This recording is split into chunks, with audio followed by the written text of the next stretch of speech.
अहो देवाने जिवंत बैलाचं दूध काढलं असेल काय न बोलाय सांगा. आमच्या तुकोबाराच्या मुलीनं दगडाच्या नंदीचं दूध काढलं आली नाही. दगडाच्या नंदीचं तुकोबार वैकुंठाला गेले. वैकुंठाला गेल्यानंतर भागीरथी नावाची मुलगी होती तुकोबाराची. त्या तुकोबाराच्या मुलीला येदवाडीमध्ये दिलं होतं. देहूच्या पश्चिमेच्या बाजूला वेलवाडी म्हणून गाव आहे आणि त्या वेलवाडीमध्ये तुकोबाराच्या वडील मुलीला दिलेलं होतं. धन्य भागीरथी माता लाडकी लेक तुकाराम संता. तुकोबाराची लाडकी लेक तिला कळली ही बातमी. तुझे बाबा वैकुंठाला गेले.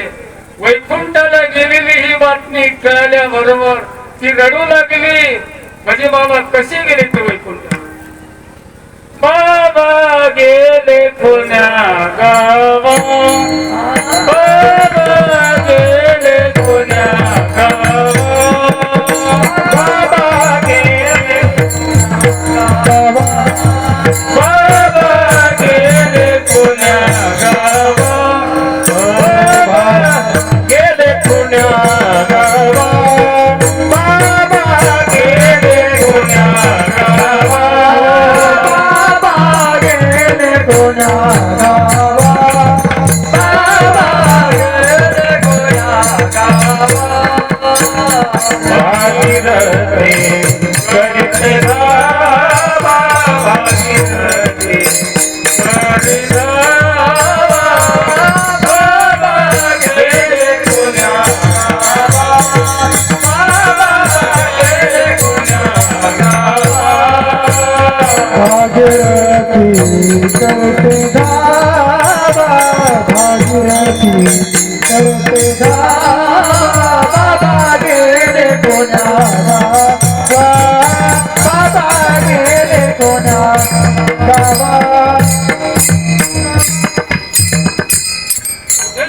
माझी बाबा भागीरथी रडू लागली.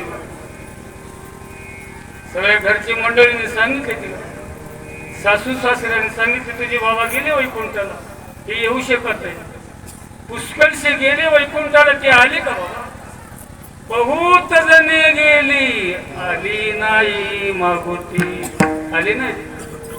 वैकुंठाला गेले ते येऊ शकत नाही. जेव पाणी पी.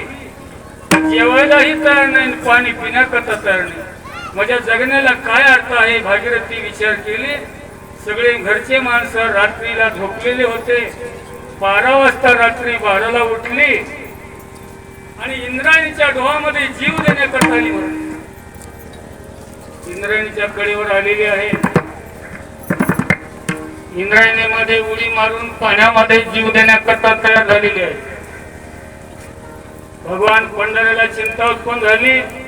आता हिने या इंद्रायणीच्या डोहामध्ये पडती की मरती की काय करावं लागेल म्हणून त्या पाण्यामध्ये आमचा भगवान पांडुरंग परमात्मा मासा झाला. मासा केवढा मासा झाला? जेवढं पाणी होतं डोहामध्ये तेवढा मोठा मासा झाला. तुझं तारिले भगवंतन जळी इंद्रायणीशी बुडता. तुकोबार आहे त्याचं वर्णन करत. मासा तेवढा मोठा पाणी भाल्यांशी खोल पाणी होत. मारली उडी मारत त्या पाण्यामध्ये. पाण्यामध्ये उडी मारल्यावर पाणी किती आलं एवढंच पाणी. ही विचार करू लागली एवढं पाणी खोल आहे. पाणी आज एवढं कसं आलं? पुन्हा वर गेली. पुन्हा उडी मारली. पुन्हा पाणी एवढंच होतं गुडघ्याच्या. देवच मासा झाला होता त्या डोहामध्ये. तिला मरू देईल का? पांडुरंग परमात्मा मासा झाला म्हणून त्या डोहाला माशाचा डोह म्हणतात. माशाचा. आता सुद्धा बघा किती मासे आहेत त्या डोहामध्ये. देऊला जाऊ काय मासे मारत त्या डोहामध्ये. हा तुझं तारिले भगवंत जळी इंद्रायणीशी बुडता. पांडुरंग आता देवच मला काही मरू देऊ शकत नाही. मी मरू शकणार नाही म्हणली. तसंच गेली घराकडे. तिच्या मालकानं म्हणलं लुगडं साडी कशी भिजली. इंद्रायणीच्या डोहामध्ये वडल्याकरता उडी मारण्याकरता गेले. मी पाण्यामध्ये उडी मारले खरं, परंतु पाणी एवढं शिवलं गुडघ्याच्या खाली.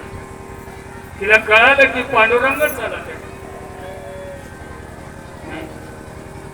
भागीरथीचा ऐकोनी धावान तुकाले येलवाडी गाव.